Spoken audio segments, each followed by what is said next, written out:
আসসালামু আলাইকুম রহমতুল্লাহ বরকাত।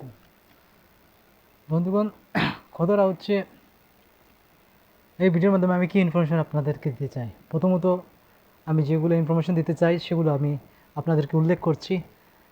প্রথমটা হচ্ছে আমাদের আসামে 2026 ইংরেজিতে অ্যাসেম্বলি ইলেকশন হতে চলছে।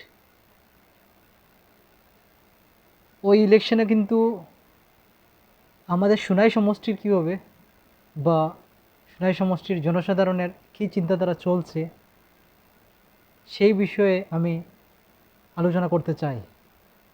কারণ সুনাই সমষ্টিতে বর্তমানে যিনি আমাদের এমএলএ আছেন উনি হচ্ছেন শ্রী করিমউদ্দিন বড় ভূঁইয়া, অর্থাৎ আলহাজ করিমউদ্দিন বড় ভূঁইয়া সাহেব, মানে সাজু বড় ভূঁইয়া। ওনার আগে ছিলেন আলহাজ আমিনুল হক লস্কর, এবং আমিনুল হক লস্কর সাহেবের আগে ছিলেন এনামুল হক লস্কর সাহেব। এই যে সুনাইকে নিয়ে যে রাজনীতি চলছে, এই রাজনীতিতে আমরা একটা জিনিস একদম ক্লিয়ার কাট বুঝতে পারছি যে সুনাইতে যদি এমএলএ ক্যান্ডিডেট হিসাবে যদি লড়তে চায় তাহলে তার কাছে প্রচুর টাকা পয়সার প্রয়োজন রয়েছে। যদি টাকা পয়সা না থাকে সে কিন্তু ইলেকশনে লড়তে ইচ্ছা থাকলেও এত সহজে লড়তে পারবে না। কারণ এখানে টাকার ভ্যালুটা এমন বেশি হয়ে গেছে যে টাকা ছাড়া এখানে ইলেকশন খেলাটা মানে একদম একটা বলতে পারেন স্বপ্নের মতো একটা ব্যাপার। তাই আমি আপনাদেরকে মানে একটা জিনিস আপনাদের সাথে আমি ডিসকাস করতে চাই। প্রথম ইস্যুটা হচ্ছে এনামুল হক লস্কর সাহেব কাজ করেছেন, অনেক ভালো কাজ করেছেন, ওনার কাজের কোনো ডাউট নেই। ওনার পরে যিনি এসেছিলেন যে আমিনুল হক লস্কর সাহেব, ওনার পিরিয়ডে 2016 থেকে 2021 পর্যন্ত কী কী কাজ হয়েছে সুনাইবাসী খুব ভালো জানেন। কাজ মেনে নেওয়া যেতে পারে, কাজ অনেকটা হয়েছে, কিন্তু ওনার পিরিয়ডে যে গণ্ডগোল যেগুলো হয়েছিল, যে মারামারি, যে উশৃঙ্খলা যেগুলো হয়েছিল, সেগুলো কিন্তু সুনাইয়ের ইতিহাসে আমার মনে হয় আর কোনো এমএলএর সময় হয় নাই। যার কারণে সুনাইয়ের মানুষ বিশেষ করে এই অনুভবটা ওনাদের সবার কাছে আছে।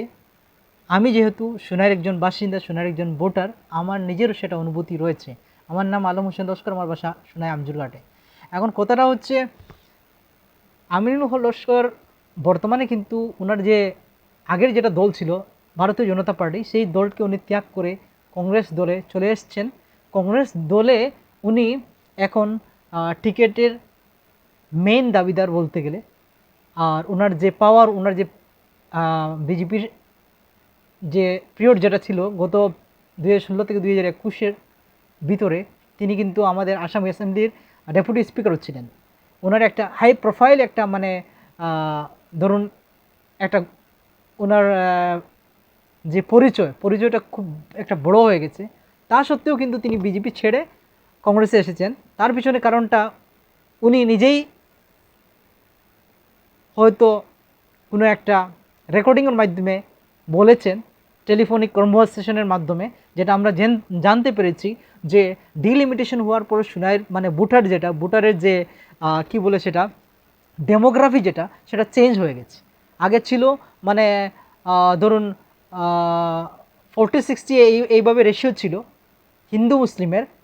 আর এখন কিন্তু সেই রেশিওটা পুরোপুরি চেঞ্জ হয়ে গেছে, যেখানে 90% ধরে নিন সুনাইয়ের মানুষ এখন মুসলিম মানুষ, আর 10% ধরুন নন মুসলিম মানুষ। যেখানে এখানে কিন্তু বিজেপির কার্ডটা খেললে এখানে চলবে না, যেটা তিনি অনুভব করেছেন আশা করি, যার কারণে উনি বিজেপি ছেড়ে কংগ্রেসে যোগদান করেছেন এবং উনি বর্তমানে কংগ্রেসের টিকিটের জন্য দৌড়ঝাঁপ করছেন। আর যদি উনি কংগ্রেসের টিকিট পেয়েও যান, কিন্তু সুনাইয়ের মানুষ আশা করি, যেটা গ্রাউন্ড লেভেলের যেটা রিপোর্ট সেটা বলছে যে এত সহজে কিন্তু ওনাকে সুনাইয়ের মানুষ মেনে নিতে পারবে না। যদিও উনি কোনো মতে কংগ্রেসের টিকিট যদি মানে সংগ্রহ করে নেন, তারপরেও কিন্তু ওনার খেলাটা এত আসান হবে না। এখন বলছি আমাদের বর্তমানের যিনি এমএলএ করিমউদ্দিন বড়ভূইয়া সাহেব, আলহাজ করিমউদ্দিন বড়ভূইয়া সাহেব, উনি কিন্তু ঠিক আছে ওনার সময়ে টুকটাক গণ্ডগোল হয়েছে, কিন্তু ওনার কোনো জড়িত থাকার কোনো ইঙ্গিত পাওয়া যায়নি এই শেষের দিকে, ধরুন 2025 ইংরেজিতে। এর আগে কোনো গণ্ডগোল এমন কোনো কিছু হয়নি, শান্তি ছিল সুনাই সমষ্টিটা। কিন্তু উনি যে মানে প্রতিশ্রুতি দিয়েছিলেন সেই প্রতিশ্রুতিগুলো কিন্তু উনি রাখতে পারেননি। আর বিশেষ একটা প্রতিশ্রুতি উনি দিয়েছিলেন, উনি জয়ী হওয়ার পরে মধুরবন গ্রামের 5-6 জন মানুষ 2023 ইংরেজিতে গুলার সময় মানে বন্যার সময়, ফ্লাডের সময় মারা গিয়েছিলেন, তাদের নামে কিন্তু ওই আমজুরঘাট থেকে মধুরবন গ্রাম পর্যন্ত যে রোডটা গিয়েছে কাঁচা রোড, সেটা কিন্তু পাকা রোড করা হবে এবং ওনাদের এই যারা শহীদ হয়েছেন মারা গেছেন তাদের নামে এটা নামকরণ করা হবে বলে উনি কথা দিয়েছিলেন। 1 সপ্তাহের ভিতরে কাজ স্টার্ট হয়ে যাবে, এভাবে উনি বড় বড় কথা বলেছিলেন সেই গ্রামে গিয়ে। কিন্তু আজ অবধি সেই ধরনের কোনো কাজ হয়নি, প্রায় 2 বছর অতিবাহিত হয়ে গেছে। তাই মানে এখন সুনাইয়ের মানুষের কাছে এই ধরনের অনেক সাজু বড়ভূইয়া সাহেবের, যিনি বর্তমানে এমএলএ, ওনার বিষয়ে অনেক তথ্য রয়েছে সুনাইয়ের পাবলিকের কাছে, যার কারণে এই দুই যে বন্ধু রয়েছেন আমিনুল হক লস্কর এবং সাজু বড়ভূইয়া, করিমউদ্দিন বড়ভূইয়া, এই দুই বন্ধুর মানে এত সহজে সুনাই এলাকাতে আবার যে ইলেকশন লড়াটা খুবই কঠিন। যদিও আমিনুল হক লস্কর যদি কংগ্রেসের টিকিট নিয়ে আসেন, ওনার সাইডটা, ওনার মানে দিকটা দেখা যাচ্ছে ভালো সাজু বড়ভূইয়ার তুলনায়। কোন ক্ষেত্রে? কারণ এখানে সুনাইতে কংগ্রেসের মানুষ বেশি। এখন এই দুইজন ছাড়া যদি কোনো সুনাইর লোকাল মানুষ যদি ক্যান্ডিডেটার যদি নিজের রাখে সামনে, আর সে যদি ধরুন ধনী মানুষ হয়, ইলেকশন লড়ার মতো তার যোগ্যতা থাকে, আর যদি তার ব্যাকগ্রাউন্ড দেখা যায় গরিব মানুষকে ঠকিয়েছে, গরিব মানুষের সম্পত্তি কবজা করেছে, বা ধরুন সরকারি যে প্রকল্পগুলো রয়েছে সেগুলোতে মানে নয়সই করেছে, বা সরকারি কোনো অনুষ্ঠানকে কবজা করেছে, বা ধরুন তার গ্রামের মানুষকে বিভিন্ন ধরনের টর্চার করে আসছে, এই ধরনের যদি কোনো নেচারের মানুষ থাকে তাহলে সেও কিন্তু অ্যাকসেপ্ট হবে না সুনাইয়ের মানুষের কাছে। এখন কথা হচ্ছে ভোট দেওয়ার সময় যারা মানে ভোটার যারা, তারা কি মানে মাথা রাখেন, তারা কি পয়সাওয়ালা মানুষ দেখেন না যোগ্য মানুষ দেখেন? আমরা সবাই জানি যোগ্য মানুষ দেখেন। যদি সাজু বড়ভূইয়া, আমিনুল হক লস্কর যদি যোগ্য মানে শোনার জন্য যদি যোগ্য না হন, টাকা থাকতে পারে ওনাদের, দুইজনকে টেস্ট করে নিয়েছেন সুনাইয়ের মানুষ, দুইজনই ফেইলার, তাহলে কীভাবে সুনাইয়ের মানুষ আবার ওই দুইজনকে আবার ভোট দেবেন? সেটা একটা চিন্তার বিষয়। অন্যদিকে এই দুইজনকে টক্কর দেওয়ার মতো যদি কোনো ক্যান্ডিডেট বের হয়, সামনে যদি আসে, তার টাকা থাকুক বা না থাকুক, যদি সুনাইয়ের পাবলিক যদি মনে করেন যে ওই মানুষটা কিন্তু যোগ্য, ওই মানুষকে যদি সাপোর্ট করা হয়, ওই মানুষটা কিন্তু সুনাইয়ের জন্য ভালো করবে। কারণ একটা উদাহরণ আপনাদেরকে আমি আবার দিচ্ছি, আমজুর ফিটার নামে একটা মানে ফিটার রয়েছে আমাদের কাবুগঞ্জে বা সুনাইতে, মনে করুন ইলেকট্রিসিটি বোর্ডের আন্ডারে। সেটা আমি বলছি, এখানে যদি বৃষ্টি মানে একদম হালকা হয় তখনই লাইন কেটে যায়, বা কোনো বাতাস দেয় তখনই লাইন কেটে যায়। কোনো সময় মানে ধরুন একবার লাইন যদি কেটে যায়, কোনো সময় দেখা যায় 1 দিন 2 দিনও লাইন থাকে না, কোনো দুর্যোগ আসলে সেটা তো আলাদা ব্যাপার। কিন্তু দিনের মধ্যে 2 ঘন্টা 3 ঘন্টা 4 ঘন্টা বা ধরুন 5 ঘন্টা লাইট থাকলো, কারেন্ট থাকলো, আর 19-20 ঘন্টা কারেন্ট নাই, 24 ঘন্টার মধ্যে 19 ঘন্টা কারেন্ট নেই, 5 ঘন্টা থাকলে 4 ঘন্টা থাকলে 20 ঘন্টা কারেন্ট নেই। এইসব যে দিকদারি বা রাস্তাঘাটের দিকদারি, বা মানুষের ধরুন মানুষের যে গরিব দুঃখী মানুষের যে সরকারি প্রকল্প যেগুলো আছে সেগুলো সম্বন্ধে আলোচনা করা, বা সেগুলোতে যে ব্লক ভিত্তিক যে নয়সই হয়, যেমন আমি নিজে ভিজিলেন্স অ্যান্টি করাপশন সেলে আমি গুয়াহাটিতে একটা কেস করেছিলাম। সেই কেসের আজ অবধি কিন্তু মানে এই যে আমাদের কাছাড় জেলা পরিষদের অফিস থেকে রিপোর্ট দেওয়া হয়নি। ইনভেস্টিগেশন যদিও হয়েছে 13 ফেব্রুয়ারিতে আমাদের সুনাই এলাকাতে রাঙ্গিরঘাট জিপিতে, কিন্তু আজ অবধি কিন্তু রিপোর্ট দেওয়া হয়নি। কারণ এখানে দেখা যাচ্ছে, এখানে মানে তাদের ক্যাপাসিটিতে দেখাচ্ছে ডিপার্টমেন্টগুলো যে আমরা যদি না দেই কী করতে পারবে যে ক্যান্ডিডেট অ্যাপ্লিকেশন করেছে। এইভাবে যদি কন্ডিশন হয়, করাপশন করার পরে, করাপশন ধরার পরেও, দুর্নীতি ধরার পরেও যদি সরকারের পক্ষ থেকে, সরকারের ডিপার্টমেন্টের পক্ষ থেকে কোনো যদি সহযোগিতা না করা হয় এবং কোনো যদি রিপোর্ট পাবলিকের সামনে তুলে ধরা না হয়, রিপোর্ট যদি পাবলিককে দেওয়া না হয়, এর মানে কি এই যে বিজেপি সরকারের আন্ডারে যে আমাদের আসামটা চলছে, এখানে দুর্নীতিকে একদম পুরা সুযোগ দেওয়া হচ্ছে। যারা দুর্নীতি করতে চায় তারা একদম খোলা মনে দুর্নীতি করতে পারে, তাদেরকে ধরার মতো কেউ নেই, সেটাই কিন্তু প্রমাণ হচ্ছে। তাই আমি বলছি এই যে বর্তমানের এমএলএ এবং আগের MLA x MLA Aminul Laskar, তাদের দুজনের যে একটা সম্পর্ক রয়েছে, সেই সম্পর্কটা পাবলিকের সামনে তারা দেখান তারা দুজন দুশ্মন, কিন্তু প্র্যাকটিক্যালি তারা দুজন দোস্ত, তারা দুজন খুব ভালো বন্ধু। তারা মানে ভাগাভাগি করে নিয়েছেন সময়টাকে, যে আমি 5 বছর করব, আপনি 5 বছর যদি আপনাকে আবার মানুষ দেয় আপনি আরও 5 বছর করবেন, কোনো অসুবিধা নেই। কারণ আপনার সময়ের যে দুর্নীতি হয়েছে সেই সম্বন্ধে আমি কিছু বলবো না, এমনি ভাষণ দিব আপনার সময় দুর্নীতি হয়েছে, কিন্তু প্র্যাকটিক্যালি কাজ করবো না। সুনাই ব্লকে যদি করাপশন ধরা পড়েছে, বর্তমানে সাজু বড়বুইয়া কিন্তু কোনো কথা বলছেন না, কারণ উনি উনি উনি আমিনুল লস্করের যদি দুর্নীতি যদি তুলে ধরেন, তাহলে হয়তো আমিনুল লস্কর ওনার যে দুর্নীতি, ওনার পিরিয়ডে যেগুলো দুর্নীতি হচ্ছে সেগুলো হয়তো ওনার মাধ্যমে আবার ফাঁস করে দেওয়া হতে পারে। সেই জন্য তাদের দুইজনের মধ্যে তালমিল রয়েছে।